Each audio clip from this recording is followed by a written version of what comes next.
आचार्य जी नमस्कार। अध्यात्म की जो पूरी दुनिया है उसको यदि देखा जाए यूट्यूब पर और यूट्यूब के बाहर और उससे पहले भी, तो हमेशा से वहाँ पर एक बहुत भारी प्रभाव रहा है चमत्कारी कहानियों का, गुरुओं के अनुभवों का और बहुत सारी क्रियाओं का। लेकिन दूसरी ओर पे आपने हमेशा ये कहा है कि संबोधि या मुक्ति किसी प्रकार का अचीवमेंट नहीं है, कोई ऐसी बात नहीं है जो आप एक समय पर जाकर प्राप्त कर लोगे। वो एक सतत क्रिया है, एक कंटिन्यूस प्रोसेस है जो आपको हमेशा जीवन भर चलती रहेगी। तो इन दोनों बातों में से ज़्यादा सही बात क्या है? साथ में एक चीज़ और थी कि हमेशा से मुक्ति को एक तरह का प्रोसेस्ड बेस्ड चीज़ दिखाई गई है कि आपको कुछ महीनों के लिए ये प्रक्रिया करनी है, आपको व्रत रखने हैं, आपको फलाने आसन में बैठना है। तो ये जितनी भी चीज़ें हैं इनकी क्या उपयोगिता है?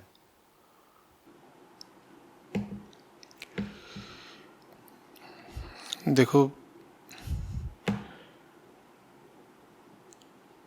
क्या ठीक है क्या नहीं, क्या उपयोगी है क्या नहीं, ये समझने के लिए ये तो पूछ लो कि मूलभूत समस्या क्या है। जो समस्या है उसी के समाधान के लिए तो कुछ तरीका लगा रहे होगे ना। हम इस बात पर बहस करना चाहते हैं कि कौन सा तरीका सही है और कौन सा तरीका सही नहीं है। पर वो तरीका हासिल क्या करना चाहता है, इसकी भी तो कुछ बात करनी पड़ेगी ना। क्या हासिल करना चाहते हैं हम इस विधि से, उस विधि से, किसी विधि से नहीं, सहजता से। जो भी आप मार्ग या तरीका चुन रहे हैं उससे आप पाना क्या चाहते हैं। ये जो पूरा क्षेत्र है अध्यात्म का, इसका लक्ष्य क्या है, क्या लक्ष्य है? अक्सर देखा ये गया है कि कोई भी व्यक्ति जब अपने निजी जीवन में किसी प्रकार की दुविधा से गुजर रहा होता है या किस तरह का दुख उसे होता है, तो वो कोशिश करता है कि अध्यात्म से शायद उसका कुछ निवारण हो सके। और जब वो उस ओर बढ़ता है तो वहाँ पर फिर इस तरह की प्रक्रिया और क्रियाएं दी जाती हैं। तो माने ये पूरी चीज़ आती है आदमी की आंतरिक बेचैनी से ना, परेशानी से, है ना। वो अगर बेचैनी हो ही ना तो फिर तो किसी तरह की आध्यात्मिक क्रिया प्रक्रिया विधि की कोई ज़रूरत ही नहीं है, या बची कोई ज़रूरत नहीं ना। तो ये बात भूलनी नहीं है। ये बात अगर याद है तो आगे की चीज़ें बहुत आसानी से स्पष्ट हो जाएंगी। क्या बात? कि अध्यात्म के पूरे क्षेत्र का लक्ष्य है मन की बेचैनी को शांत करना। मन ही है जिसको शांति चाहिए। अब उसके लिए तुम हजार तरह की विधियां लगा लो, तुम ग्रहों की पूजा करो, तुम नक्षत्र की बात करो, तुम इधर उधर की जितनी चाहे उतनी बात करो, लेकिन ले देकर जो मामला है वो तो मन का ही है। सहमत हो इससे? तुम ये भी कहो भले कि तुम कोई आसन लगा रहे हो जिसमें पेट की बड़ी उपयोगिता है, या जिसमें जांघों की जो मांसपेशियां हैं वो खिंचती हैं, तो भी तुम्हारा लक्ष्य क्या पेट और जांघें हैं? भले ही जब तुम उस प्रक्रिया में लगे हुए हो तो तुम्हारा सारा ध्यान चला गया हो पेट पर और जांघों पर, और हो सकता है कि जो तुम्हारे शिक्षक हों उस वक्त, जो तुम्हें आसन या क्रिया सिखा रहे हों, वो तुमसे कहें ध्यान दीजिए, पेट पर ध्यान दीजिए, अपनी जांघों पर ध्यान दीजिए, या किसी और हिस्से पर या मांसपेशी पर ध्यान दीजिए, वो बार बार ये कह रहे हों। लेकिन उस वक्त भी याद क्या रखना है कि बात पेट की है ही नहीं, बात मांसपेशियों की है ही नहीं। भले ही उस विधि में मांसपेशियों का बड़ा महत्वपूर्ण स्थान हो, या प्रक्रिया के उस विशेष चरण में आपकी पेट की क्या हालत है और इन सब चीज़ों का बड़ा विशेष महत्व हो गया हो, लेकिन लक्ष्य पेट तो नहीं है ना, लक्ष्य मांसपेशियां तो नहीं है ना। क्योंकि तकलीफ न पेट को है न मांसपेशियों को है, तकलीफ किसको है? मन को है। तो सारी आध्यात्मिक विधियों का लक्ष्य है एक शांत, प्रकाशित, सुलझा हुआ मन। मन की कौन सी स्थिति है सारे अध्यात्म का अंतिम लक्ष्य? मन की हल्की स्थिति। बहुत तरीके से उसको बताया जा सकता है। कुछ तरीकों का मैं उदाहरण दिए देता हूँ। प्रकाशित स्थिति, जिसमें मन भ्रम में नहीं है, अंधेरे में नहीं है। प्रेमपूर्ण स्थिति, जिसमें मन हिंसा से भरा हुआ नहीं है। सरल स्थिति, जिसमें मन जटिलताओं में उलझा हुआ नहीं है। हल्की स्थिति, जिसमें मन पर तमाम तरीके के विचारों का, अतीत का, भविष्य का बोझ नहीं है। तो ऐसा मन चाहिए होता है, शांत मन, जिसमें चंचलता कम है, जिसमें आवेग कम है। ऐसा मन चाहिए। और मन की इस हालत तक पहुंचने के लिए सारी आध्यात्मिक विधियां हैं। अब उनमें से कोई विधि ये भी कह सकती है कि चलो आंखें बंद करके बैठ जाओ, ठीक है, आंखें बंद करके बैठ जाओ। आप आंखें बंद करके भी बैठ जाइए भले, लेकिन आपकी आंखों में तकलीफ थोड़ी ही थी, आंखों में तकलीफ थी। भाई, आपकी आंखों में तकलीफ हो और आप आंखों के चिकित्सक के पास जाएं और आपसे वो बोले कि आंखों में फलानी दवाई डाल लो और आधे घंटे के लिए आंखें बंद रखो, तो ये तो एक बात है। यहाँ पर तो प्रक्रिया भी आंखों से संबंधित है और लक्ष्य भी आंखों से संबंधित है। अंतर समझिएगा, प्रक्रिया भी आंखों से संबंधित है। प्रक्रिया में क्या किया? आंख में दवाई डाली। और लक्ष्य भी आंखों से संबंधित है। लक्ष्य क्या है? कि आंख जरा ठीक हो जाए। लेकिन जब आप किसी आध्यात्मिक विधि में आंख बंद करके बैठते हैं तो प्रक्रिया भले ही आंख से संबंधित है, लेकिन लक्ष्य का आंख से कोई संबंध नहीं है। लक्ष्य का संबंध किससे है? मन से है। हम ये बात भूल जाते हैं। हमारे लिए आंख ही सब कुछ हो जाती है। वो लक्ष्य जिसको याद नहीं है, मैं समझता हूँ उसकी आध्यात्मिक तड़प में अभी कोई जान नहीं है, उसको बहुत कुछ हासिल नहीं होगा। क्योंकि कोई भी चीज़ आप पर काम तो तभी कर सकती है ना, जब आप बहुत ज़्यादा आतुर हों, आग्रही हों कि ये चीज़ काम करे। नहीं तो एक स्थिति तो आपकी पहले से चल ही रही है जिसमें आप फंसे हुए हैं और वो स्थिति बिल्कुल जमकर बैठ गई है आपके भीतर। वो स्थिति क्यों बदलेगी? वो जमी हुई स्थिति है आपके भीतर की। उस स्थिति को बदलने के लिए बड़ा जोर लगाना पड़ता है। उसी को साधना बोलते हैं, उसी को अनुशासन बोलते हैं। समझ रहे हैं बात को? वैसे ही और भी बहुत विधियां हो सकती हैं अध्यात्म की, पर वो जितनी विधियां हैं उन सब का जो आखिरी उद्देश्य है, क्या वो हमें याद रहता है? या कहीं ऐसा तो नहीं कि हम विधि में ही उलझ गए और आखिरी उद्देश्य भुला दिया या भूल गए? हो सकता है जानबूझकर ही भुला दिया हो। जानबूझ करके अपने खिलाफ जाने को ही तो माया कहते हैं ना। पता है भीतर से कि बाहर बाहर जो कर रहे हैं वो बाहर बाहर का ही है, आंतरिक असर उसका कुछ हो नहीं रहा, क्योंकि हम चाहते ही नहीं कि उसका कोई आंतरिक असर हो। हम बस ये चाहते हैं कि बाहर बाहर कार्यक्रम चलता रहे, ताकि हमको ये दिलासा भी बनी रहे कि हम कुछ तो कर ही रहे हैं। हम नैतिक दृष्टि से अपने आप को बरी भी करते रहे कि साहब देखिए हम अपराधी नहीं हैं, हमने ये करा, हमने वो करा, हमने ऐसा करा, हमने वैसा करा, और भीतर ही भीतर जो अहम है उस पर कोई चोट भी ना पड़े, उसमें कोई परिवर्तन भी ना आए, ये हम करते रहते हैं। तो कोई भी विधि वास्तव में गलत या बुरी नहीं होती,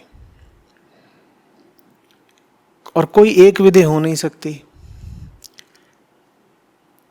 अलग अलग लोगों के लिए अलग अलग विधियां चाहिए, और हर आदमी के लिए अलग अलग परिस्थितियों में अलग अलग विधियां चाहिए।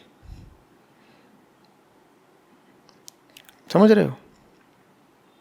हर आदमी के लिए अलग अलग परिस्थितियों में अलग अलग विधियां चाहिए, क्योंकि मन की शांति तुम्हारा उद्देश्य है, समझो। और मन कोई एक इकाई तो है नहीं। मन ऐसा है जैसे चंचल बच्चा तुम्हारे घर का, ठीक है? तुमको उसको लाके बिस्तर पे सुलाना है, और उसकी चंचलता तुरंत शांत होने नहीं वाली। वो बहुत इधर उधर भागेगा कि ये करेगा वो करेगा। अब वो चंचल बच्चा छत पर चढ़ गया है, तुम्हें उसे लाके बिस्तर पर सुलाना है, तो तुम्हें कैसी विधि चाहिए? तुम्हें सीढ़ी वाली विधि चाहिए। 2 घंटे बाद तुम पाते हो कि वो जो चंचल बच्चा है वो इधर उधर घूम रहा है, और तुम आवाज़ भी दे रहे हो आजा आजा आजा, वो आने को तैयार नहीं है, ठीक है? तो तुम कहते हो रात का समय हो रहा है, खाया इसने 6-7 घंटे पहले था, भूखा होगा, तो अब तुम उसको स्वादिष्ट भोजन दिखा के ललचाते हो। तो ये कौन सी विधि हो गई? भोजन वाली विधि हो गई।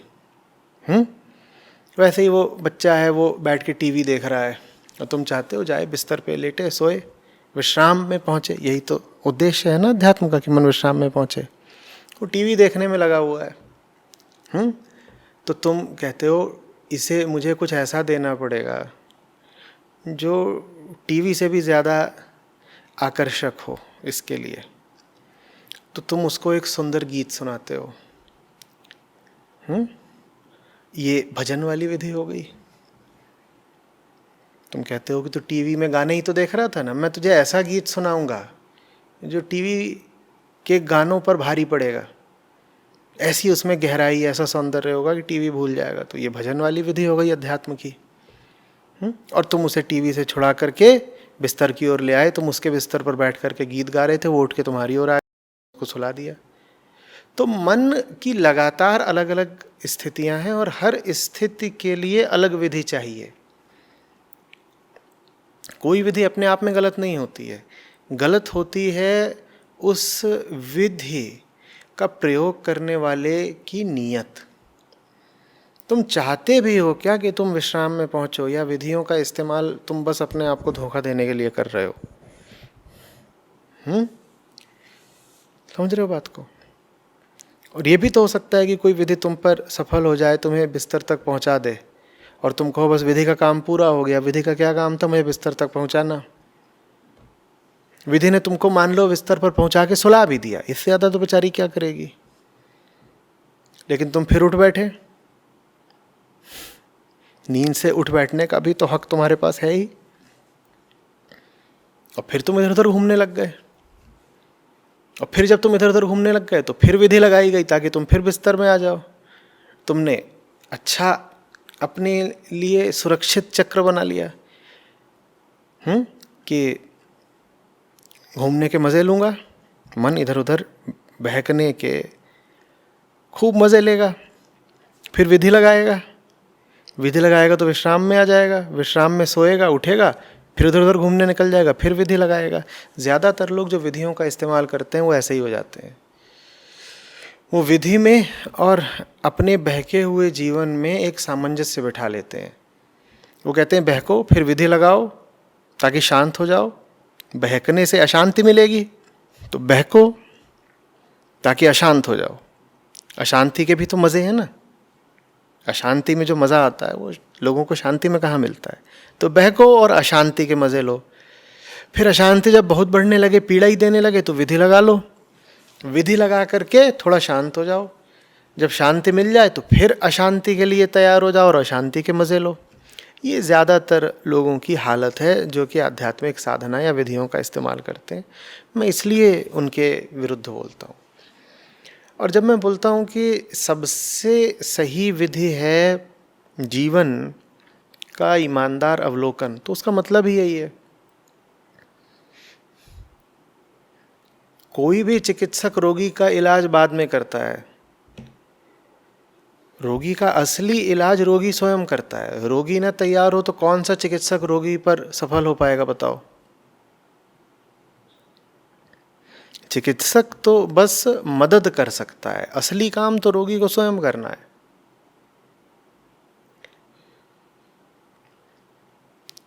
और जब शरीर की चिकित्सा होती है तब तो फिर भी थोड़ी संभावना है कि तुमको बेहोश करके तुम्हारा इलाज करा दिया जाए।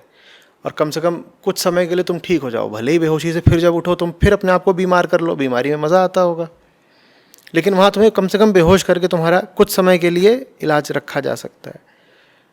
चेतना के इलाज में तो ये भी संभव नहीं है ना कि तुम पर बेहोशी डालकर ज़बरदस्ती कर दी जाए, तुम्हारा ज़बरदस्ती इलाज कर दिया जाए, वहाँ तो ये भी संभव नहीं है। तो जब चेतना के और मन के इलाज की बात आती है तब तो तुम्हारी नीयत ही सबसे प्रभावी विधि है। मैं बार बार बोला करता हूँ कि सबसे ईमानदार विधि ईमानदारी स्वयं है, सबसे प्रभावशाली विधि ईमानदारी स्वयं है, उससे ज़्यादा कुछ प्रभावी नहीं है। लेकिन इसका ये मतलब नहीं है कि तुम्हें किसी विधि का इस्तेमाल करने से मैं रोक रहा हूँ। कह रहा हूँ आप करिए विधियों का इस्तेमाल, लेकिन अपने आप से पूछते चलिए कि इस विधि का जो उद्देश्य है, मैं उस उद्देश्य के प्रति समर्पित भी हूँ या बस विधि के चक्र में ही फंसा हुआ हूँ। ये विधि, ये क्रिया, ये प्रक्रिया लगाए जा रहा हूँ, सोच रहा हूँ यही काफ़ी है। बात समझ रहे? अभी जो आपने पूरी बात बताई उसमें एक चीज़ मेरे लिए, मतलब मेरे खुद के लिए बहुत ज़रूरी थी। आपने कहा कि आपके मन को कभी भी किसी भी प्रकार की विधि की ज़रूरत हो सकती है। हो सकता है कि कभी आप ध्यान में बैठे हैं तो हो सकता है कभी आप ग्रंथों के पास हैं, कभी आप भजन कर रहे हैं। पर अक्सर होता यह है कि कोई भी साधक जब अपना थोड़ा समय किसी एक विधि की तरफ लगा देता है, उस साल भर से उसकी प्रैक्टिस कर रहा है या 1.5 साल से कर रहा है, तो उसको लगने लगता है कि शायद मैं इसी की क्वांटिटी को थोड़ा और बढ़ा दूंगा, इसकी मात्रा को और बढ़ा दूंगा तो शायद वहाँ पहुँच जाऊँगा। उसके मन में शायद ये प्रश्न ही नहीं आता कि हो सकता है मुझे किसी दूसरी विधि की भी अभी ज़रूरत हो सकता है कि अभी मैं ध्यान में बैठा हूँ पर शायद मुझे ग्रंथों के पास जाने की ज़रूरत हो, और वो अपने आप को ये बोलकर कि मैं तो एक योगी हूँ, तो योग में ही मैं और आगे जाऊँगा तो शायद मेरा कुछ हो जाएगा। हाँ, और इससे यही पता चलता है कि उस विधि के साथ उसके अहंकार ने अब एक सामंजस्य बैठा लिया है। अहंकार कह रहा है ये विधि बढ़िया है क्योंकि ये विधि मुझ पर अप्रभावी है। नहीं समझे? मैं फलानी विधि का पालन कर रहा हूँ पिछले 5 साल से, और मुझे कोई और विधि बताई जाती है और मैं उस विधि के बिल्कुल खिलाफ हो जाता हूँ, सुनना ही नहीं चाहता, एकदम उखड़ जाता हूँ, कहता हूँ मैं योगी हूँ, योग के अलावा और कोई बात मत करना। या मैं तो तंत्र में यकीन रखता हूँ, उसके अलावा कुछ नहीं सुनना मुझे। या भाई मैं तो भक्ति वाला हूँ, ज्ञान की तो मुझसे चर्चा ही मत कर देना। इसका मतलब क्या है? इसका मतलब है कि भीतर असुरक्षा है, कुछ है भीतर जो डर गया बिल्कुल। कौन है जो डर सकता है? अहंकार। वो डर क्यों गया? क्योंकि जो विधि तुम चला रहे हो वो तुम पर असफल रही है, इसीलिए वो खुश है अभी तक। वो डर इसलिए गया कि कहीं कोई दूसरी विधि आकर के सफल ना हो जाए। ये जो भी विधि चल रही है ये असफल रही है। असफल से अर्थ क्या? असफल से अर्थ ये है कि ये तुम्हारे लिए उतनी ही सफल रही है जितना तुम चाहते हो, उससे ज़्यादा सफल नहीं रही है। अहंकार चाहता है कि उसे ध्यान की विधियां मिलें। क्यों? क्योंकि अगर उसे बिल्कुल ध्यान नहीं मिलेगा तो वो अपनी ही बेचैनी और मूर्खता की आग में जलकर मर जाएगा, निर्वाण हो जाएगा। तुम अगर किसी के जीवन को सत्य से, बोध से, ध्यान से, ज्ञान से बिल्कुल रहित कर दो तो उसको तत्काल मुक्ति, मोक्ष, निर्वाण सब मिल जाएंगे। अगर किसी के जीवन में बस झूठा अहंकार बचे, जरा भी प्रकाश ना हो, तो उसको तुरंत मुक्ति मिल जानी है। क्योंकि अहंकार इतनी झूठी चीज है कि वो अपनी ही आग में जल जाएगा, उसका झूठ उसे ही खा जाएगा, वो बचेगा ही नहीं। तो अहंकार जीवित रहे, चलता रहे, इसके लिए बहुत ज़रूरी होता है कि अहंकार को थोड़ा बहुत अध्यात्म का सहारा मिलता रहे। तो इसीलिए अहंकार सबसे प्रबल उनका हो जाता है जो थोड़े बहुत आध्यात्मिक लोग हैं, और हम सभी थोड़े बहुत आध्यात्मिक हैं। ऐसा कोई भी नहीं होता जिसके जीवन में अध्यात्म थोड़ा भी ना हो। कुछ मानते हैं कि उनके जीवन में थोड़ा बहुत अध्यात्म है, कुछ नहीं मानते पर उनके जीवन में भी होता है, अप्रत्यक्ष तरीकों से होता है।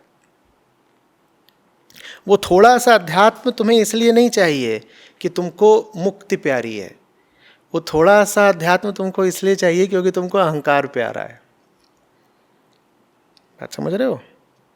वो थोड़ा सा, भाई मान लो तुम शराब के दीवाने हो, तुम शराब के दीवाने हो, बिल्कुल अहंकार ऐसा ही है, वो शराब का दीवाना है, शराब माने बेहोशी। पर उसे तब भी खाना तो चाहिए ना, अन्न तो उसे तब भी चाहिए।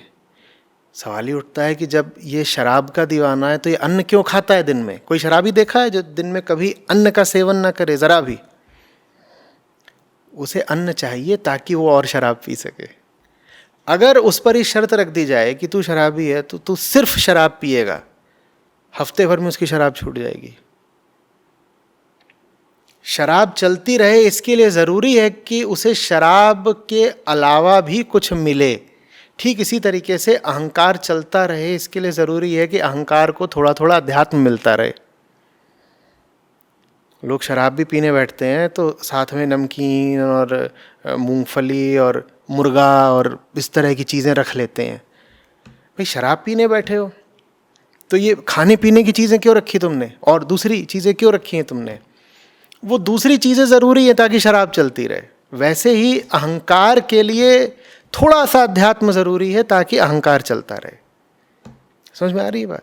ज़्यादातर लोग ध्यान की, अध्यात्म की जितनी विधियां होती हैं उनका इस्तेमाल ऐसे ही करते हैं जैसे शराबी शराब के साथ मूंगफली का और चने का और नमकीन का इस्तेमाल करते हैं। थोड़ा सा ले लो, इससे शराब का, अहंकार का स्वाद और बढ़ जाता है। थोड़ा सा अध्यात्म ले लो, उससे अहंकार का बल और जीवन और बढ़ जाता है। अब ये जो विधियां हैं ये सब आश्रित हैं तुम्हारी ईमानदारी पर। हर विधि का काम होता है तुमको एक बार बिस्तर तक पहुंचा देना। अभी हम चंचल मन बच्चे की बात कर रहे थे ना, तो विधि का काम है कि उसने ले जाके तुमको पहुंचा दिया बिस्तर तक। अब मैंने कहा बिस्तर से उठने का तो तुम्हारे पास अधिकार बचा ही रहता है। सवाल ये है कि अहंकार उस विश्राम से प्रेम में पड़ा कि नहीं पड़ा। वो तुमको एक नमूना दिया गया है, एक झलक, एक झांकी दी गई है कि देख लो भाई। अब यहाँ पे तुम्हारी ईमानदारी को फैसला करना है कि मुझे विधि ने अभी अभी जो झलक दिखलाई है, मुझे वो सदा के लिए निरंतरता के साथ स्वीकार है या नहीं है, या बस तुम्हें झलक से ही संतुष्टि मिल गई। ज़्यादातर लोगों को बस झांकी से ही संतुष्टि हो जाती है, उन्हें पूरी चीज़ चाहिए ही नहीं। वो कहते हैं बस इतना सा विश्राम दे दो कि उस विश्राम के बाद हम अपने भोग की चर्या को, अपने बेचैन जीवन को, अपनी पागल ऊर्जाओं को और आगे बढ़ा सकें। भाई आपको अगर इधर उधर बहुत दौड़ लगाने का मन है तो ज़रूरी होता है ना कि थोड़ा सा आराम कर लो, उसके बाद फिर इधर उधर बदहवास दौड़ लगाने में मदद ही मिलती है। तो आप वो आराम इसलिए नहीं कर रहे क्योंकि आपको दौड़ से उकताहट या ऊब हो गई है, वो आराम आप इसलिए कर रहे हो ताकि उस आराम के बाद आप और ज़ोर से दौड़ सको। ज़्यादातर लोग अध्यात्म का इस्तेमाल इसी तरह करते हैं, और ज़्यादातर गुरु भी यही करते हैं। वो बताएंगे कि देखो इस तरह की विधि लगाओ तो तुम्हारी सारी मनोकामनाएं पूरी हो जाएंगी। ये कर लोगे तो तुम जो चाहते हो मिल जाएगा। फलाना पानी पी लो तो तुम्हारी शक्तियों में वृद्धि हो जाएगी। उन शक्तियों से तुम करने के वाले हो इसका फैसला करेगा अहंकार। हाँ, शक्तियाँ बढ़ जाएंगी, तुम्हें सिद्धियाँ मिल जाएंगी। उन सिद्धियों को करोगे क्या? भूलो नहीं कि उद्देश्य तो मन की तड़प की शांत करना। तुम सिद्धि के चक्कर में क्या कर रहे हो? उस सिद्धि से तुम्हारे मन की तड़प शांत हो जाएगी क्या? तड़पते सिद्ध हो कहलाओगे और क्या।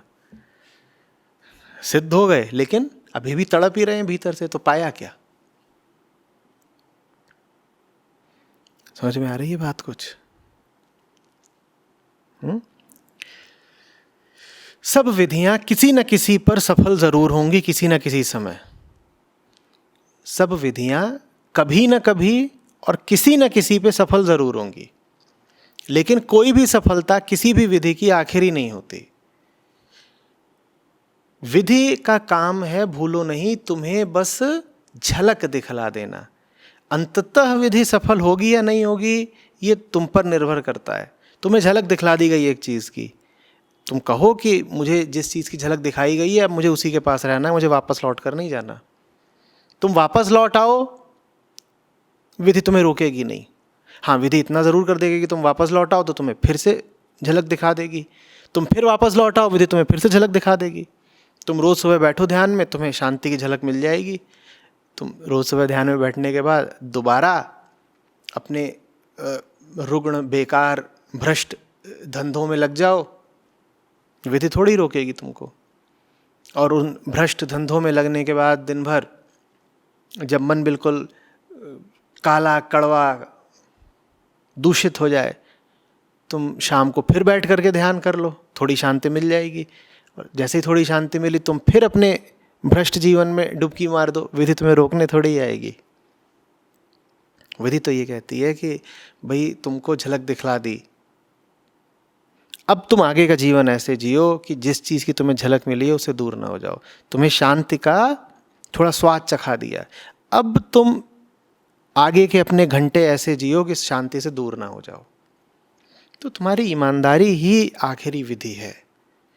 वो ईमानदारी नहीं तो कोई विधि काम नहीं करेगी, और वो ईमानदारी है तो शायद किसी और विधि की ज़रूरत नहीं। फिर आपने जो पूरा एक घटनाक्रम बताया कि कोई व्यक्ति पहले तो कोशिश करता है कि दिन भर में जो वो कर रहा है वो करता रहे, शाम को आकर या सुबह उठकर अपनी विधि अपनाए, और फिर उसके बाद अपने आप को एक तरह से फिर से रिवाइटलाइज कर ले कि दिन भर में फिर से रिचार्ज कर ले कि दिन भर में फिर से वो वही सब काम कर सके जो अभी तक करता आ रहा है। पर ऐसा भी तो हो सकता है, जैसे कि मैं देख रहा था आजकल बहुत सारी विधियां ऐसी होती हैं जिसमें बताया जाता है कि आपको बार बार किसी पर्टिकुलर फ्रेज का या किसी पर्टिकुलर मंत्र का जाप करना है, कि आपको 8 मिनट तक 10 मिनट तक बार बार बोलना है कि मैं शरीर नहीं हूँ, मैं मन नहीं हूँ, या मुझे बस अच्छे विचार आएँ, बुरी चीज़ें मुझसे दूर रहें। तो ये भी एक तरह का शायद हिप्नोटिज्म बन सकता है किसी व्यक्ति के लिए, कि वो दिन भर तो जो करता है वो करता है, रात को आकर 10 मिनट तक यही बार बार दोहराता नहीं, अच्छी बात है, मैं खिलाफ नहीं हूँ इसके। आप बेशक दोहराइए कि आप शरीर नहीं हैं, आप मन नहीं हैं। कितनी देर तक दोहराएंगे? काश कि आप इसको 24 घंटे दोहरा सकते।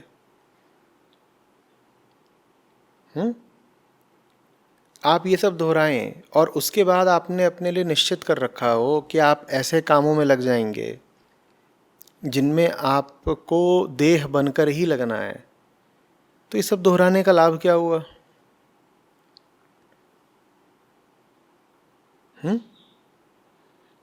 क्या फायदा है?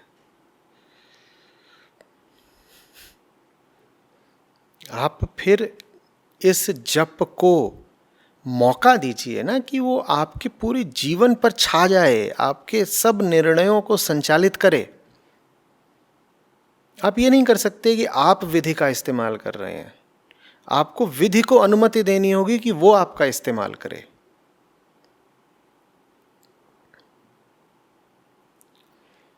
आपकी कपड़े की दुकान है,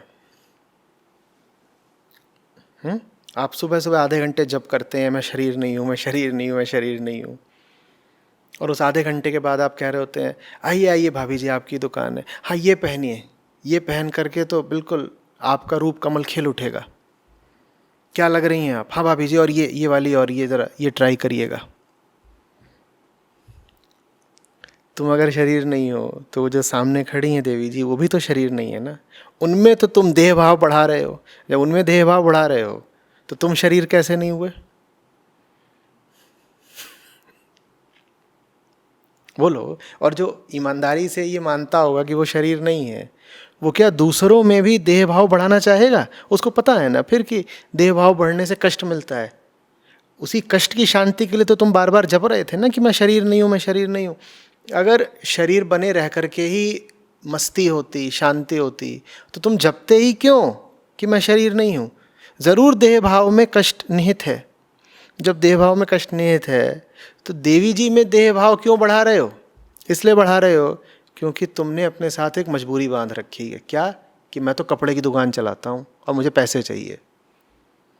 अब अगर ये तुम्हें जप करना है ईमानदारी से, मैं मन नहीं, मैं तन नहीं, मैं शरीर नहीं, तो इस कपड़े की दुकान का तुम्हें पुनर्मूल्यांकन करना पड़ेगा। तुम्हें अपने आप से पूछना पड़ेगा कि क्या ये जप करते हुए मैं अपने कपड़ों का धंधा वैसे ही चला सकता हूं जैसे आज तक चलाया है? दुनिया की बड़ी से बड़ी इंडस्ट्रीज में से हैं मीट इंडस्ट्री, डेयरी इंडस्ट्री। सुबह सुबह जप कर रहे हो, मैं तन नहीं, मैं मन नहीं, उसके बाद जा कर के कोई नौकरी कर रहे हो जिसका अंतिम परिणाम ये होगा कि जानवर काटे जाएंगे। तुम्हारी कंपनी काम ही उसी क्षेत्र में करती है। जो तन नहीं, क्या वो तन की प्यास को बुझाने के लिए किसी और के तन को काटेगा?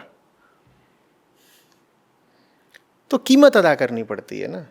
विधियों से काम कैसे चलेगा अगर तुमने कीमत नहीं अदा करी? साधना शब्द का बड़ा दुरुपयोग हो गया है भाई। हम सोचते हैं कि साधना का मतलब है कि कहीं बैठ गए, कोई माला फेर ली, कोई क्रिया कर ली। और बहुत सारे गुरु लोग हैं जो साधना शब्द का इस्तेमाल ही इसी तरह से करते हैं। वो पूछेंगे so how is your Sadhana going? उनका मतलब ये होगा कि सुबह आधे घंटे वाला ठीक से कर रहे हो कि नहीं कर रहे हो, या 500 बार फलाना नाम जपना था, 500 बार जपा कि नहीं जपा। साधना ये नहीं होती। साधना का मतलब होता है जीवन के तल पर कीमत अदा करना, वो साधना होती है। कि अगर एक बार अब बोल दिया कि मैं शरीर नहीं हूं, तो अब मैं जिंदगी शरीर के तल पर नहीं जीऊंगा, भले ही उसके लिए मुझे कितनी असुविधा उठानी पड़े, कितनी ही कीमत अदा करनी पड़े। ये असली साधना है। उस साधना का कोई नाम नहीं लेना चाहता, क्योंकि वहाँ पर असुविधा हो जाएगी, वहाँ पर हमारे स्वार्थों पर चोट पड़ेगी। अब जब तक स्वार्थों की रक्षा कर रहे हो तब तक समाधि की बात क्यों? बात समझ में आ रही है?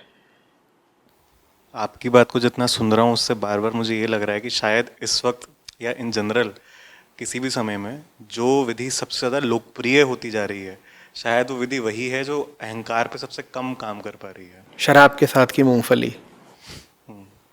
पर इसके साथ में अगर अब दूसरी ओर एक ऐसे व्यक्ति को देखता हूँ जिसने अध्यात्म की ओर बिल्कुल अभी थोड़ा अपना रुझाव दिखाना शुरू किया है, तो उसके लिए तो बड़ी अजीब सी परिस्थिति है। क्योंकि इस वक्त जो दुनिया में सबसे लोकप्रिय चीज़ें हैं वो शायद हो सकता है कि उतनी कारगर ना हो जितनी होनी चाहिए, पर क्योंकि उसने अपने जीवन में हमेशा कपड़े कैसे खरीदने हैं, फ़ोन कैसे खरीदना है, हर चीज़ का निर्णय हमेशा इसी तरह से किया है कि लोकप्रिय ज़्यादा क्या है, किसके लिए ज़्यादा लोग कह रहे हैं कि हाँ ये अच्छा है तुम भी करो, तो वो अपने आप को उसी ओर बढ़ता हुआ पाता है।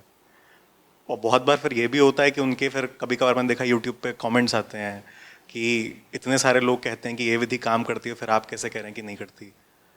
जो लोग कहते हैं विधि काम करती है, वो खुद प्रमाण है कि वो विधि काम नहीं करती है।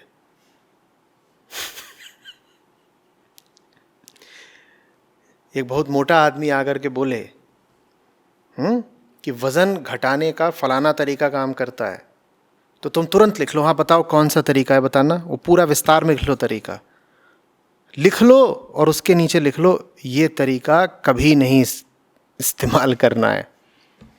तुम उस आदमी को तो देखो जो उस तरीके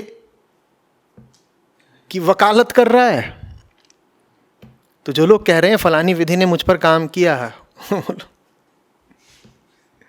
लोलू झूठा, तुझ पर काम किया होता तू ऐसा होता।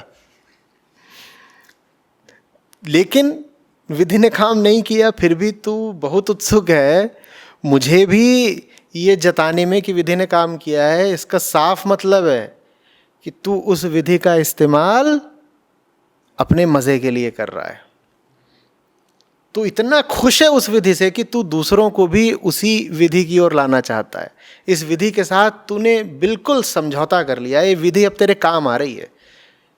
काम ऐसे नहीं आ रही है कि तुझे अहंकार से आज़ादी दिला रही है, काम ऐसे आ रही है कि तेरे अहंकार को और पोषित कर रही है। तभी तो तू सबको बताता फिर रहा है ऐसे करो बहुत अच्छा रहेगा।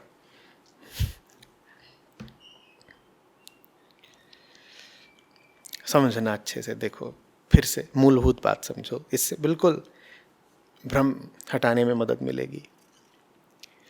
एकदम मत भूला करो कि अध्यात्म की जरूरत ही क्यों है। मत भूला करो, बिल्कुल मत भूला करो। कपड़ा थोड़ी ही अध्यात्म कि नहीं पहनोगे तो ठंड लग जाएगी या चोट लगेगी इधर उधर। खाना भी नहीं है अध्यात्म कि नहीं खाओगे तो भूख लगेगी। ज्ञान भी नहीं है अध्यात्म कि नहीं पता होगा तो दुनिया ही नहीं समझ में आएगी कि बीज से पेड़ कैसे आ गया, पेड़ पे फल कैसे आ गया, कार कैसे चलती है, मोबाइल फ़ोन कैसे चलता है, समझ में ही नहीं आएगा। ये सब तो नहीं है अध्यात्म। अध्यात्म की ज़रूरत क्या है भाई? उसके बिना भी तो मज़े में काम चल सकता है ना। क्यों जाएं अध्यात्म की ओर? फैशन है क्या है? अध्यात्म की ओर इसलिए जाना होता है क्योंकि हमारी ज़िंदगी में वो नहीं है, वो जिसको कभी तरलता कहते हैं, कभी माधुर्य, मिठास,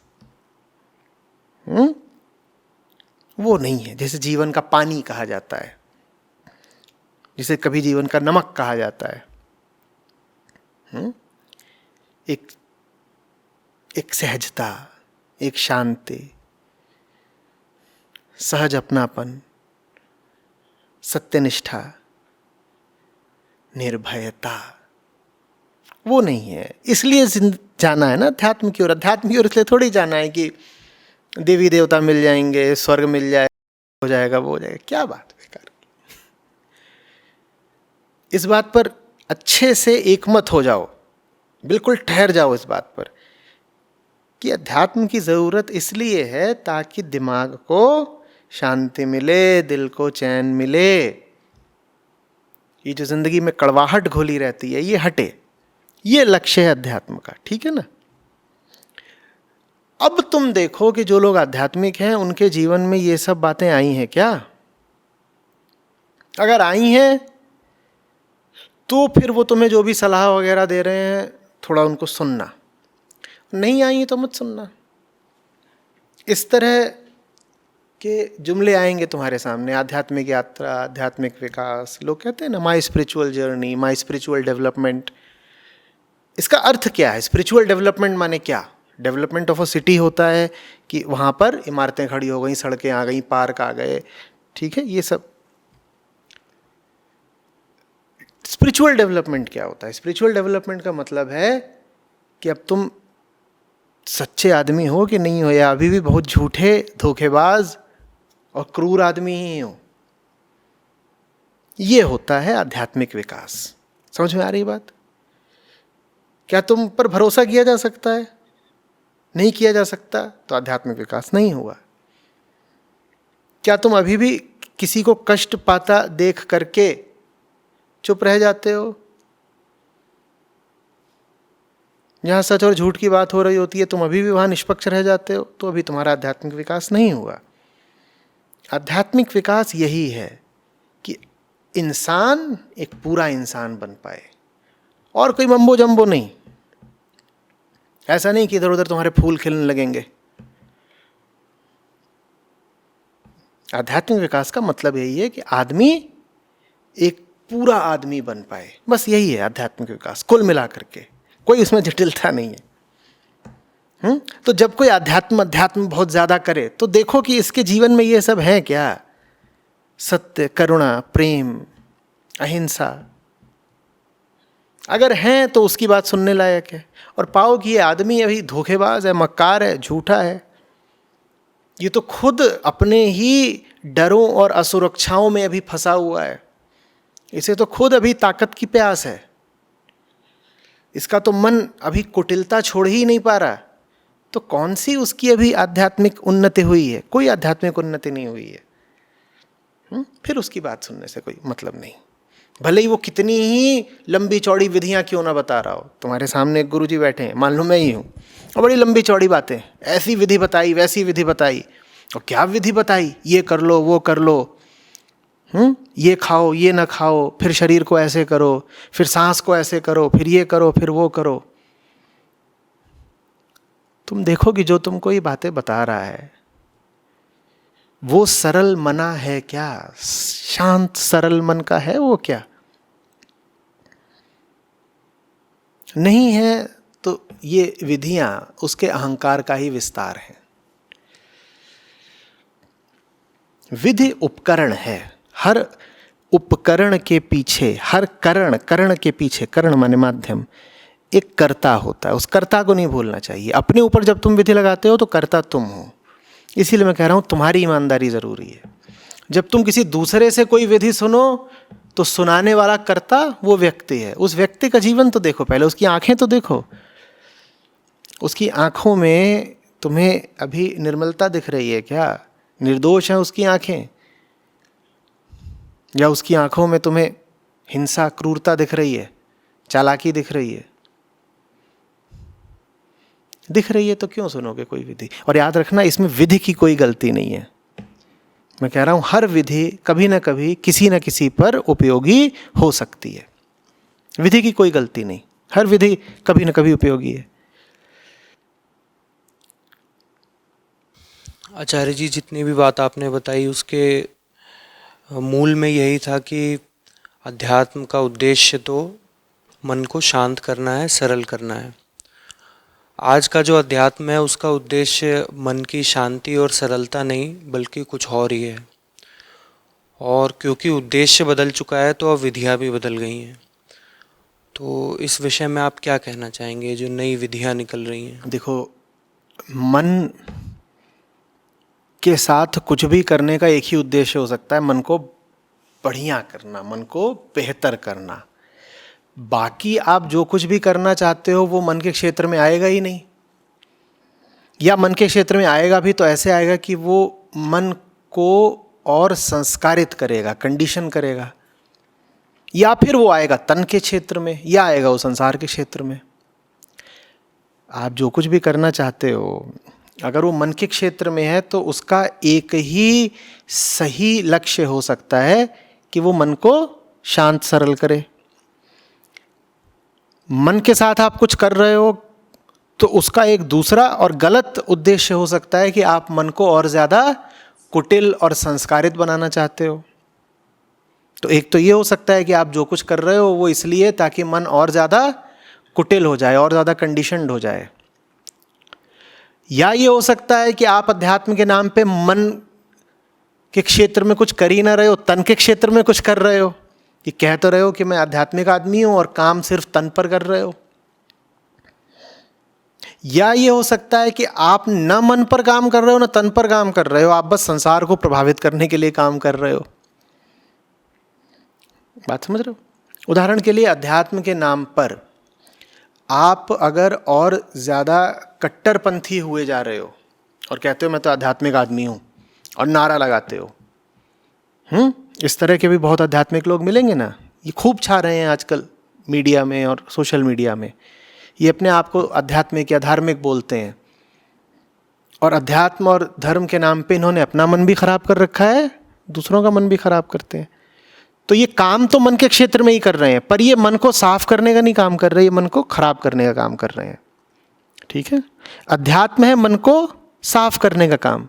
ये बिल्कुल मन पर ही काम कर रहे हैं। ये जो बेकार वाला धार्मिक संस्करण है ये भी मन पर ही काम करता है कि आप कोई चीज़ पढ़ रहे हो, सुन रहे हो, लेक्चर्स दिए जा रहे हैं, तकरीरें हो रही हैं जहाँ आतंकवादी तैयार हो रहे हैं, इस तरह के काम चल रहे हैं।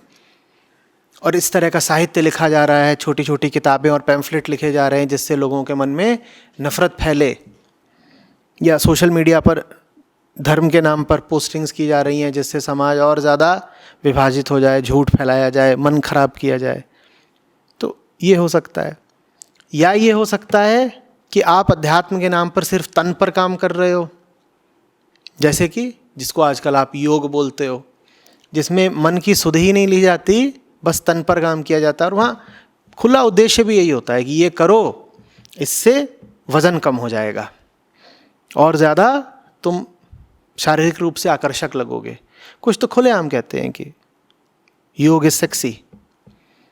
तो उनका तो ये घोषित उद्देश्य भी नहीं है कि वो मन बेहतर करना चाहते हैं। उन्होंने तो खुलेआम घोषणा कर रखी है कि हमें तो तन पर ही काम करना, और यही उनका अध्यात्म है कि तन और ज़्यादा आकर्षक बना लो।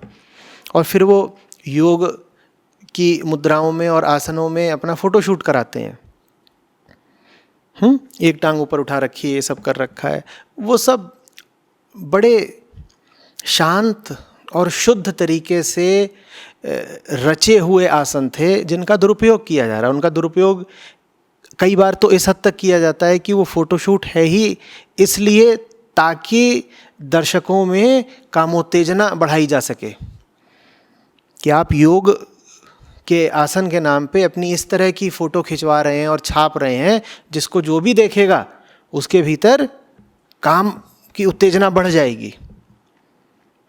तो ये तन वाला अध्यात्म है। झूठे अध्यात्म समझ रहे हो ना? एक हुआ झूठे मन वाला अध्यात्म, जहाँ तुम्हें कुछ ऐसी बातें बताई जा रही हैं तुम्हारे मन को बिल्कुल गंदा कर देंगी। जैसे कि तुम्हें ये बता दिया गया कि तमाम तरह की एनर्जीज होती हैं जो तुम्हारे शरीर से बाहर फैलती रहती हैं।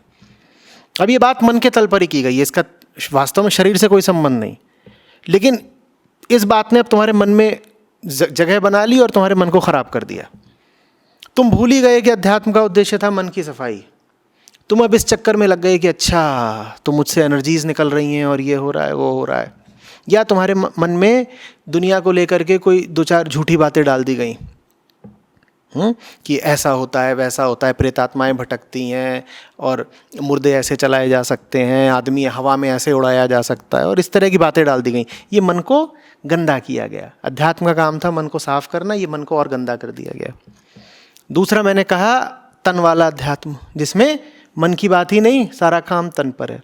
और तीसरा होता है एक समाज वाला अध्यात्म। समाज वाला अध्यात्म क्या होता है? वो ये होता है कि खूब घोषणा करो कि मुझे फलानी सिद्धि मिल गई है, या मुझे फलाने तरीके का मुक्ति मोक्ष निर्वाण प्रबोधन कुछ हो गया है।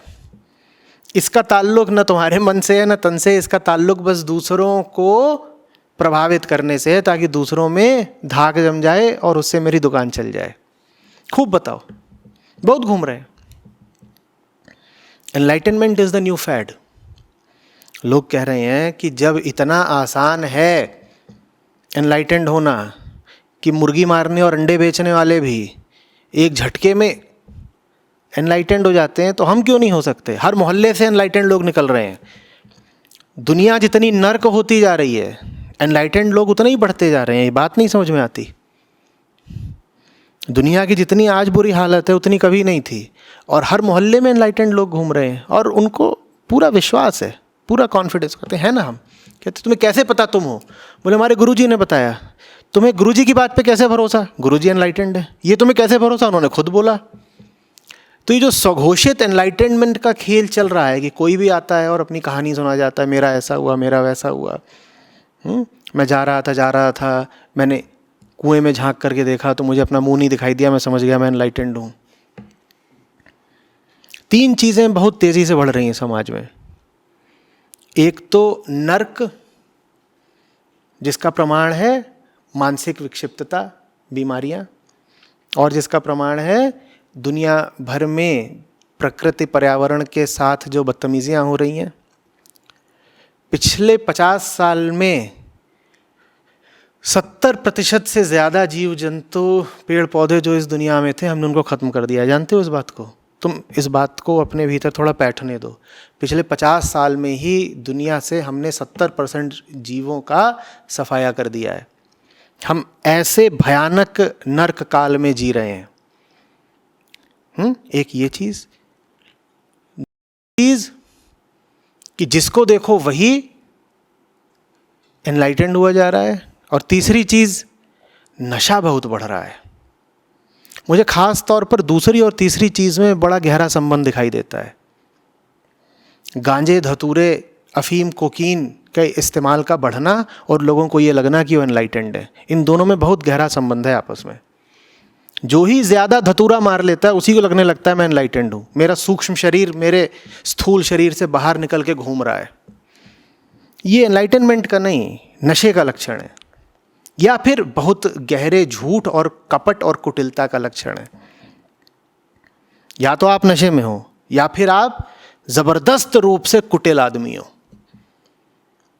तो ये सब चल रहा है अध्यात्म के नाम पर। इस पूरे खेल में मन वाला अध्यात्म, समाज वाला अध्यात्म, तन वाला अध्यात्म, इस पूरे खेल में सत्य और आत्मा कहीं नहीं है। जो वास्तविक अध्यात्म है, जो असली चीज़ है कि मन को आत्मा की ओर ले जाना है, मन को सफाई की ओर ले जाना है, मन को सरलता, शांति, हल्केपन की ओर ले जाना है, वो अध्यात्म तो गायब ही हो गया। आचार्य जी, पूरी चर्चा की शुरुआत में आपने एक बात कही थी कि अध्यात्म की जो पूरी कोशिश है वो ये है कि व्यक्ति के मन को शांति की ओर लेकर जाए। पर जब आसपास में आज की दुनिया को देखा जाता है तो शायद आम आदमी शांति तो नहीं चाहता, वो खुशी चाहता है। और खुशी को प्राप्त करने का एक बहुत बड़ा माध्यम आजकल अध्यात्म बन गया है, क्योंकि सारी आध्यात्मिक विधियाँ मैंने देखा है अक्सर शांति वगैरह तो बाद में बात करती हैं, पहले वो प्रसन्नता और खुशी की बात करती हैं। तो आम आदमी को शांति चाहिए भी? नहीं चाहिए ना। ये काम गुरु का होता है उसे बताना कि तुम मांग रहे हो खुशी लेकिन तुम्हें चाहिए है शांति। ये काम गुरु का होता है। इस युग की सबसे बड़ी त्रासदी ये है कि गुरु भ्रष्ट हैं। और इस युग की सबसे बड़ी त्रासदी ये है कि गुरु और व्यापारी और राजनेता, इन तीनों में साठगांठ हो गई है।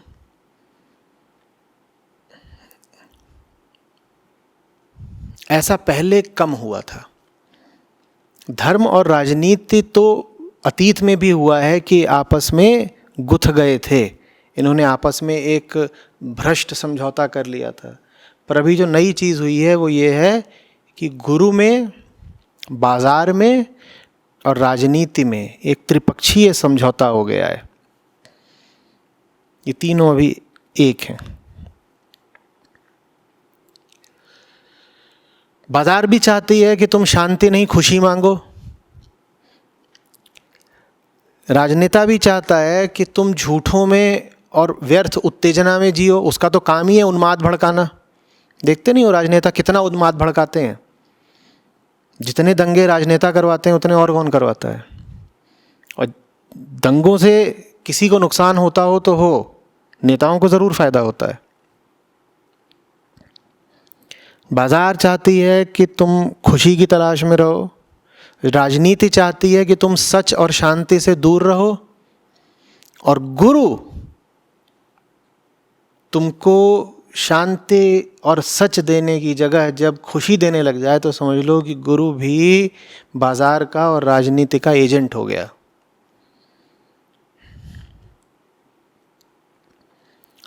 जहाँ तुम पाओ कि गुरु भी हैप्पीनेस शब्द का इस्तेमाल कर रहा है, वहाँ समझ लेना कि बड़ा भारी घपला है, बड़ा ज़बरदस्त घपला है।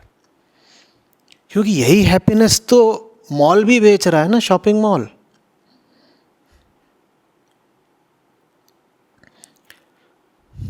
जहाँ तुम पाओ कि गुरु बांटने का काम कर रहा है,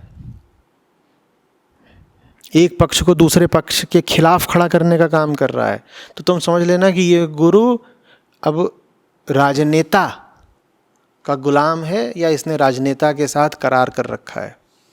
क्योंकि बांटने का काम तो राजनीति का था, ये गुरु कैसे करने लग गया? ये गुरु नहीं है, ये गुरु की खाल में कुछ और है।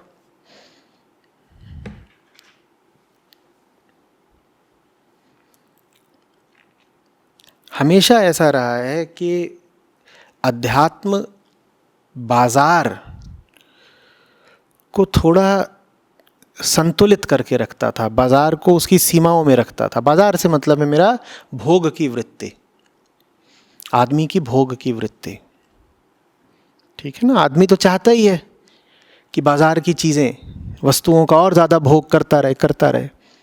अध्यात्म का काम होता था आदमी की भोग वृत्ति को अंकुश देकर रखना।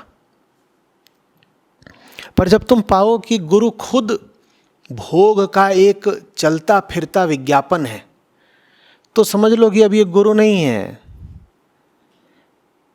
ये तो शॉपिंग मॉल का ही एक व्यापारी है।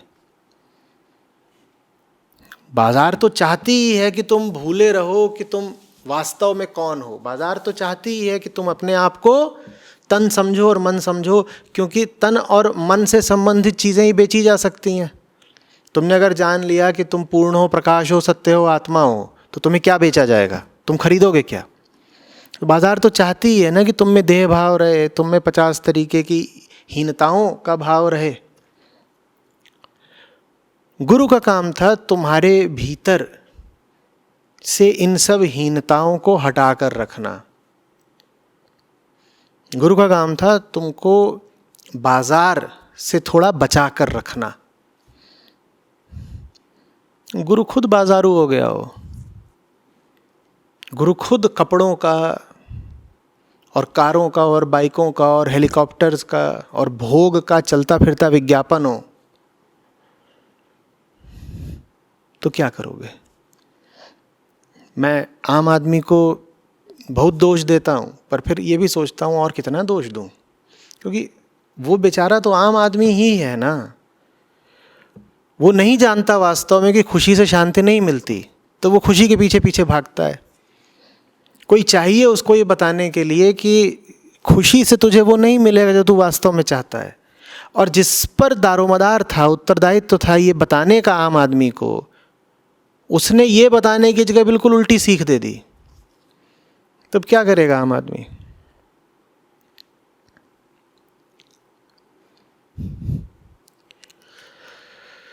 लेकिन फिर मैं ये भी कहता हूँ कि कष्ट जिसको है, कष्ट से बचने की जिम्मेदारी भी उसी की है। तो चलो भाई, गुरु महाराज पाखंडी थे, उन्होंने तुमको झूठ झूठ बता दिया, फालतू बातें सिखा दी, लेकिन उन फालतू बातों का कष्ट तो तुम झेल रहे हो ना।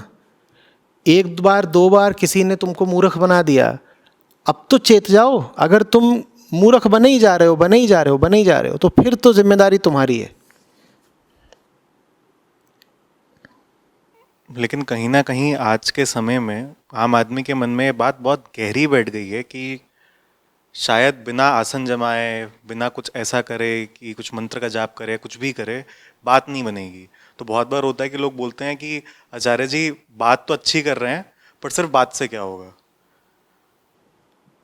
नहीं, सिर्फ बात से कुछ नहीं होगा। तुम्हें बता दिया गया एक बार कि तुम्हारा नाम क्या है। अब ये बात तुम्हारे भीतर बैठ जानी चाहिए ना, या आप कुछ करके दिखाएं तुमको। ये कैसी सी बात है कि सिर्फ बात से क्या होगा? ये जो तुमने पूरी अपनी शिक्षा ली है, उस शिक्षा में तुम्हें बातें ही तो बताई गई थी। न लेते शिक्षा कि सिर्फ बात से क्या होगा। इतिहास की पूरी पढ़ाई तुमने करी होगी, उसमें कोई प्रयोग तो होते नहीं, कोई नुमाइशें भी नहीं होती, बातें ही होती हैं। कह दो इन बातों से क्या होगा,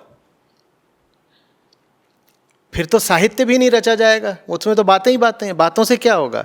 बात का मतलब क्या होता है? बात की परिभाषा क्या है? बात का मतलब होता है कि तुम्हारे मन को कुछ आपूर्ति दी जा रही है, तुम्हारे मन में कोई सामग्री पहुंचाई जा रही है, उसको बोलते हैं बात। वो जो चीज़ है जो मन में पहुंचाई जा रही है, वो मन को साफ भी कर सकती है, मन को गंदा भी कर सकती है। अगर वो मन को साफ कर रही है तो काम हो गया ना, बात ने अपना काम कर दिया। ये क्या मूर्खता है कि बातों से क्या होगा? बातों से नहीं हो तो किससे होगा? छलांग मारनी है। अभी ऐसा सही है कि जैसे हम लोग बात कर रहे हैं, तुम कहो बातों से क्या होगा? तुम यहाँ बैठे हो, बातों से तुम्हें कुछ नहीं हो रहा क्या? या क्या चाहते हो कि मैं भी यहाँ कूदने लग जाऊं और तुम भी सोफे पे कूदने लग जाओ? तुम्हारी चेतना है ना जो बेचैन है, और चेतना चलती है विचार पर, ज्ञान पर। चेतना के पास धारणाएं होती हैं, अपने सिद्धांत होते हैं।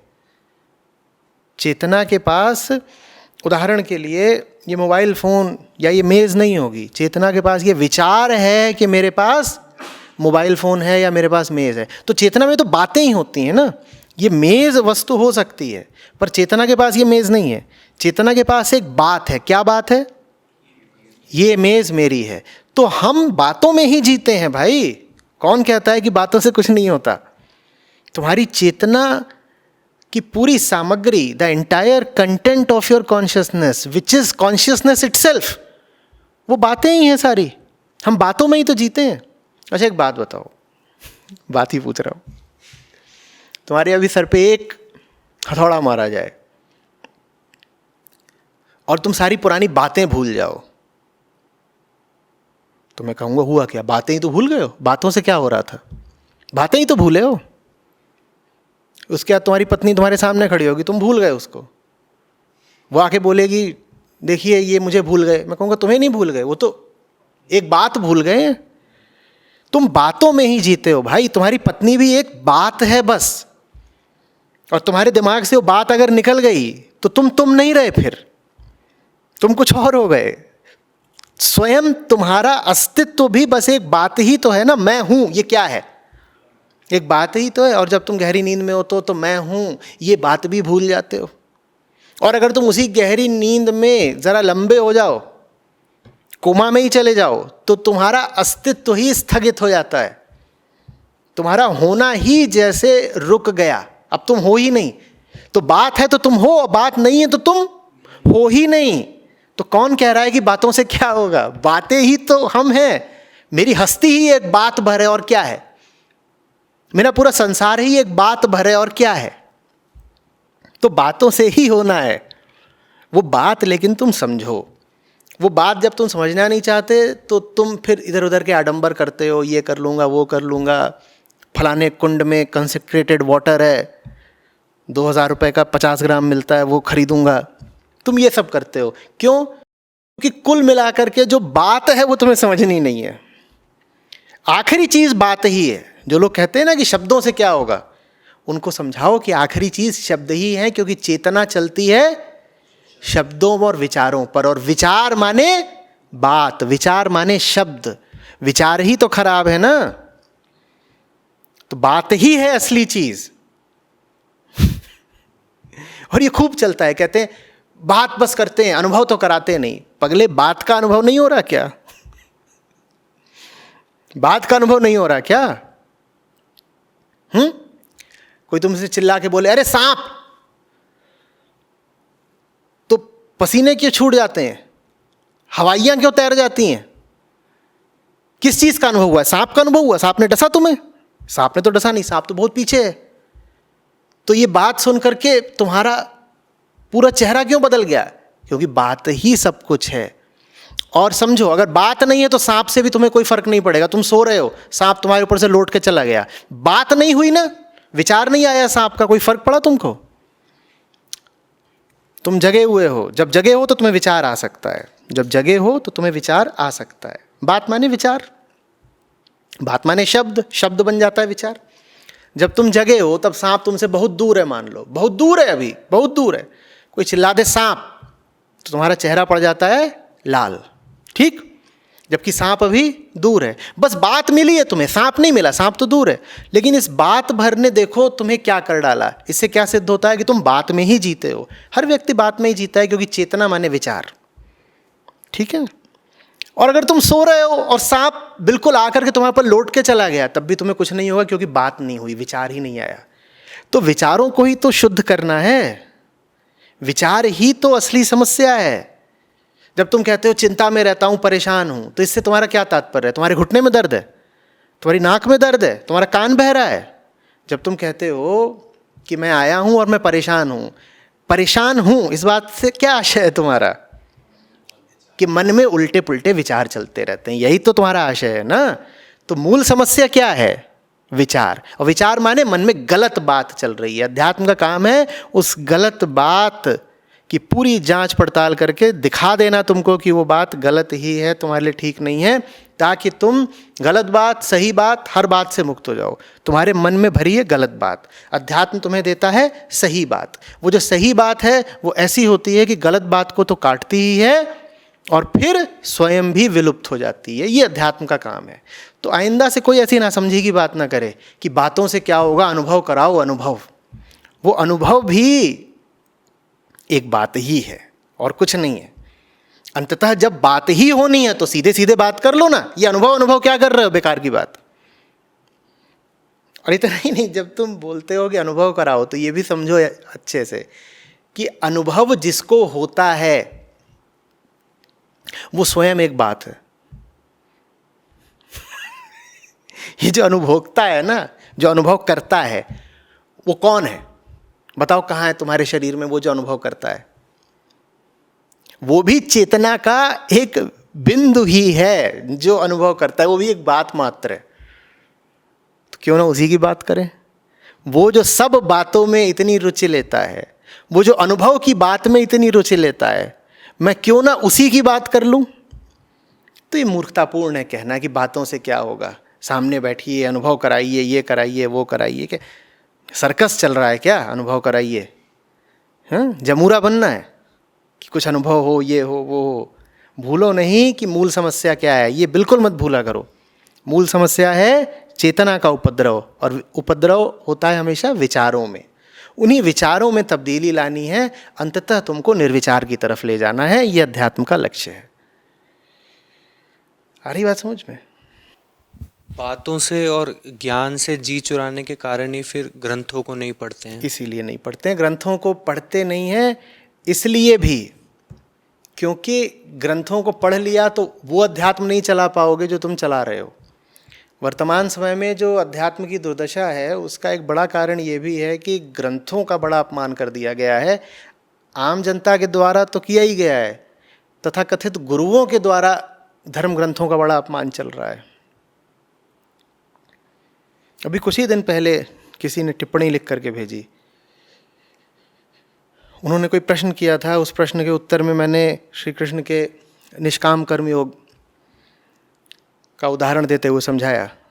तो बोले आप कृष्ण की क्यों बात कर रहे हैं, हम कृष्ण से ऊपर क्यों नहीं हो सकते? कृष्ण ने अपनी बात बोली, हम कृष्ण से बेहतर बात क्यों नहीं बोल सकते? ये जो अपमान है ना कि अरे गीता पढ़ने की ज़रूरत क्या है, अरे वेद पढ़ने की ज़रूरत क्या है, इसने अध्यात्म को कहीं का नहीं छोड़ा है। समझ लो कि बड़ी भयावह स्थिति है जब धर्मगुरु ये कह रहा हो कि धर्म ग्रंथ पढ़ने की ज़रूरत नहीं है, और वो भी बिल्कुल छाती चौड़ी करके कह रहा हो कि ना मैंने पढ़े हैं न भक्तजनों तुम्हें पढ़ने की ज़रूरत है। धर्म के केंद्र में तो ग्रंथ ही होते हैं। तुमने ग्रंथ नहीं पढ़े हैं तो तुम गुरु कहाँ से हो गए? और उन ग्रंथों में ऐसी क्या गलत और बुरी बात लिखी है कि तुम दुनिया भर की फिजूल की चीज़ें तो पढ़ सकते हो, पर धर्म ग्रंथ पढ़ने से तुम्हें बहुत ऐतराज़ है। ऐतराज़ इसीलिए है क्योंकि अगर तुमने या तुम्हारे भक्तों और अनुयायियों ने वो ग्रंथ पढ़ लिए तो कम से कम तुम्हारे भक्त लोग तुम्हारी बात तो दोबारा सुनेंगे नहीं। तुम्हारी एक एक बात कृष्ण के खिलाफ है, इसीलिए तुम चाहते ही नहीं कि कोई गीता पढ़े। जब गुरु लोग जो बोल रहे हों वो बात पूरे तरीके से कृष्ण की सीख के खिलाफ हो तो फिर तो गुरु जी की मजबूरी है ना कि वो बोलें कि गीता मत पढ़ना। और गीता जिसने पढ़ ली वो तत्काल जान जाएगा कि ये गुरु तो बड़ा मक्कार है, तो इसीलिए फिर वो तुम्हें गीता पढ़ने ही नहीं देंगे। इस बात पर मैंने देखा है अक्सर काफ़ी लोग ये कहते हैं कि जिद्दू कृष्ण मूर्ति जी थे, उन्होंने भी बहुत बार खुले में ये कहा है कि मैंने कोई धर्म ग्रंथ नहीं पढ़ा। साथ में कबीर साहब से भी जुड़ी हुई शायद कुछ कहानियाँ हैं कि वो पढ़े लिखे नहीं थे, उन्होंने धर्म ग्रंथ नहीं पढ़े। तो बहुत बार ये लोग तर्क देते हैं कि फिर जब खुली बात है, जिद्दू कृष्ण मूर्ति तो ऐतिहासिक भी नहीं हो गए कि बहुत पुराने हैं। सब जानते हैं कि उनको 10 साल 15 साल धर्म ग्रंथ सिर्फ पढ़ाए ही नहीं गए थे, घुटाए गए थे अच्छे तरीके से। जितना बड़े से बड़ा विद्वान ज्ञानी स्कॉलर भी नहीं पढ़ता धर्म ग्रंथों को, उससे ज़्यादा पढ़े थे कृष्णमूर्ति ने। थियोसॉफिकल सोसाइटी ऐसे ही थोड़ी उनकी परवरिश कर रही थी। परवरिश का क्या मतलब है? उन्हें शिक्षा दी जा रही थी। कौन सी शिक्षा दी जा रही थी? बातें ही तो बताई जा रही थी। कौन सी बातें? यही बातें तो बताई जा रही थी। उनको साइंटिस्ट, एस्ट्रोनॉमर, ये एस्ट्रोलॉजर, ये सब तो बनाया नहीं जा रहा था। सोचो तो सही, 7-8 साल के थे जब लीडबिटर उन्हें ले आए थे, और उसके बाद अगले कम से कम 15-18 साल उनकी शिक्षा हुई है। उस शिक्षा में उनको क्या शिक्षा दी गई होगी? थियोसॉफिकल सोसाइटी शिक्षा दे रही है तो क्या शिक्षा दी गई होगी? और उनको खास तौर पे तैयार किया जा रहा था विश्वगुरु बनने के लिए। तो उन्हें इंजीनियरिंग तो पढ़ाई नहीं जा रही होगी, हाँ, सीए तो कराया नहीं जा रहा होगा, कौन सी शिक्षा दी जा रही होगी 15 साल तक? उन्हें धर्म ग्रंथ ही पढ़ाए गए थे। तो जो मूर्ख सोचते हैं कि सिद्धू कृष्णमूर्ति तो बिना कुछ पढ़े ही इतने ज्ञानी हो गए, वो अपनी मूर्खता को थोड़ी लगाम दें। अब आते हैं कबीर साहब पर। क्यों भूल जाते हो कबीर साहब और रामानंद महाराज का रिश्ता? इतनी ज़्यादा तलब थी, ऐसी त्वरा, ऐसी जलती हुई उत्कंठा थी नन्हे कबीर में कि क्या करा उन्होंने, जाकर के गंगा के घाट पर लेट गए, बिल्कुल मुंह अंधेरे, भोर की पहली किरण से पहले। क्यों? पता था कि गुरु आते हैं यहाँ पर। गुरु उनको शिष्य मानने को पहले तैयार नहीं हो रहे थे। वाराणसी का रिवाज, जात का कुछ पता नहीं था। तो तरकीब खेली, बोले गुरु आते हैं स्नान करने के लिए, वहाँ पे जाकर लेट गए और सीढ़ियाँ हैं घाट की, और दिखाई नहीं पड़ा गुरु को। उन्होंने उन पर पाँव रख दिया। जब पाँव रख दिया तो बोले राम। कबीर बोले बस शिष्य हो गया मैं आपका। तो क्या लगता है, जब गुरु के पास पहुंचे हैं कबीर, जब गुरु द्वारा स्वीकार किए गए हैं कबीर, तो शिक्षा नहीं मिली होगी कबीर साहब को?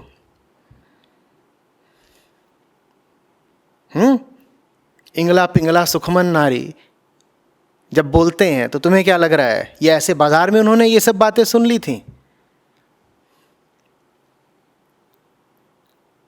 कहीं से तो जान रहे हैं ना ये सब। कभी अवधूतों की बात करते हैं, कभी वेदों की बात करते हैं, द्वि माने द्वैत का इतना उल्लेख करते हैं। इन सब की जानकारी उन्हें कहाँ से मिली? तो कौन कहता है कि नहीं नहीं उन्होंने कोई धर्म ग्रंथ नहीं पढ़ा, उनको तो बस ऐसे ही ज्ञान मिल गया था?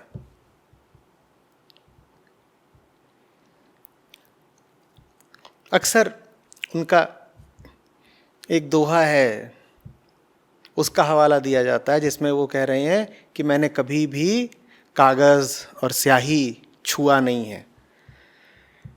ठीक है, भाई कागज़ स्याही नहीं छुआ ये मैं मान सकता हूँ, पर ये मत भूलो कि यही कबीर साहब गुरु की महत्ता पर सैकड़ों साखियाँ बोलते हैं और कितने ही भजन गाते हैं। कैसे पता गुरु साहब को, कबीर साहब को, कि गुरु इतना आवश्यक होता है? निश्चित रूप से उन्होंने भी अपने गुरु से बहुत कुछ पाया था। और गुरु से क्या सीख पाई होगी? फिर पूछ रहा हूँ, कपड़ा बिनने की सीख पाई होगी?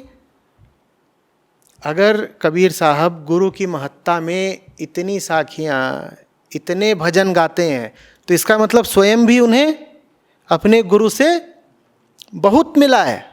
क्या मिला होगा अपने गुरु से? धर्म ग्रंथ ही तो मिले होंगे, और क्या मिला होगा?